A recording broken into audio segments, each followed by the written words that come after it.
it's Debbie with the Pickin Coop Farmstead, and I'm in the house for a little bit, and I want to show you how I make my homemade vanilla. Last time I used a different type of alcohol, so this time I'm going to use alcohol that a lot of friends have recommended, so come along with me and check it out. Okay, so what you're going to need is some kind of bottle or vessel to put your vanilla beans in. You're going to take some alcohol of your choice. Last time I used vodka only because that's what I had on hand because I make all my tinctures. This time I'm using Captain Momo, the original spiced rum. You could use, I wanted to use the Kraken, but that's kind of spendy. But it's a better quality, I think, of rum. You can also use bourbon. I haven't tried that one either. And they say that this cures a lot quicker if you use rum or bourbon. Funnel, cutting board, sharp knife, and of course, your vanilla beans. These guys came from Costco. I am not affiliated with Costco, but you get 2 tubes of these, and I think there's 4 or 5 beans per tube.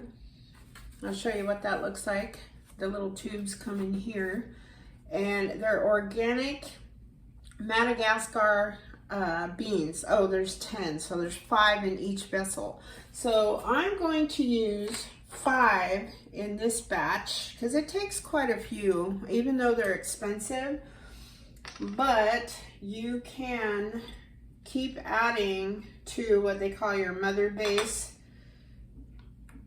Keep adding fresh vanilla beans and keep adding a little bit of your liquor of choice to go in there just to keep it in rotation.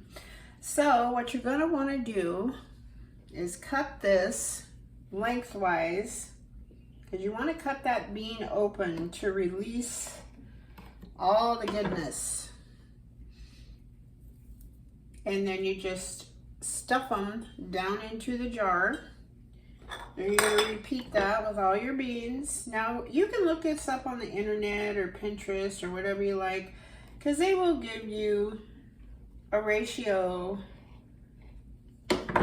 of beans to vanilla. And if they split apart like that, that's okay too. Just kind of make sure oh, these smell delicious. I wish you could smell this.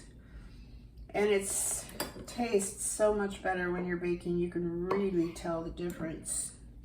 And your whipped creams, all of that are just incredible. So I'm gonna take all these out, cut these all up. This one's kind of wonky.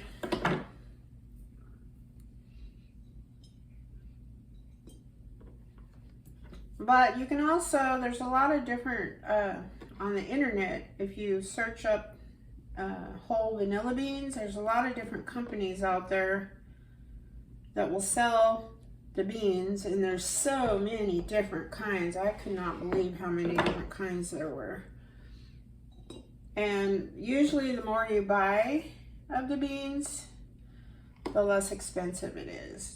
Also depends on what type of beans you're buying. Some are much more than others.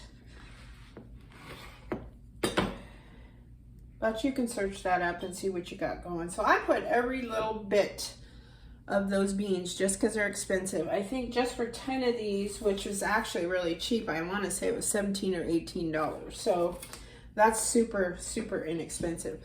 I also get every bit of this off of the knife. Make sure it's in my bottle. Put your funnel in. You take your, I don't know if you can see that from there. Hold on. Let's get this out of the way. I'm going to raise this up just a hair.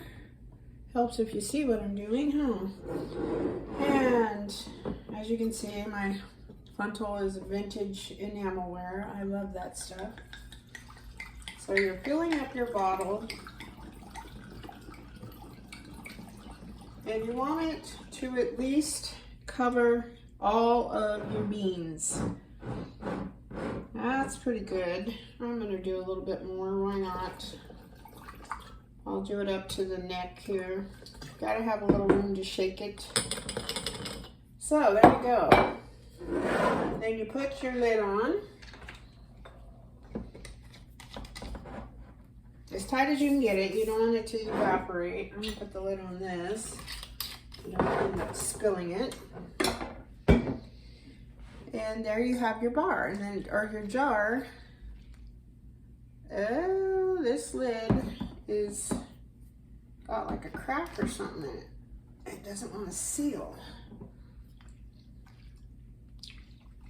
Yeah, we're gonna have to change the lid on that. I have more of these.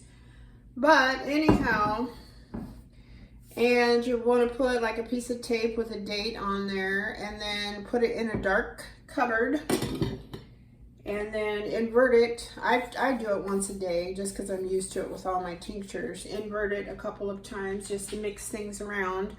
And it takes a good, I would say, I haven't tried it with this, but with the vodka, it took at least 6 to 8 months for that to percolate.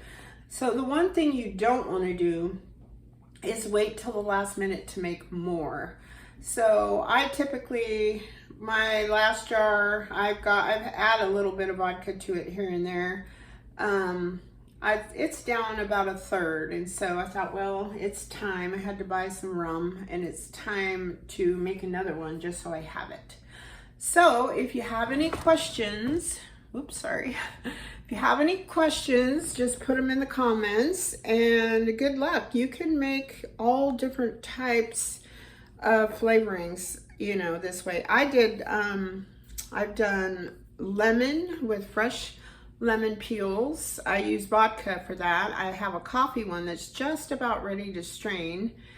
I've got lemon, orange. I thought I had another one, coffee.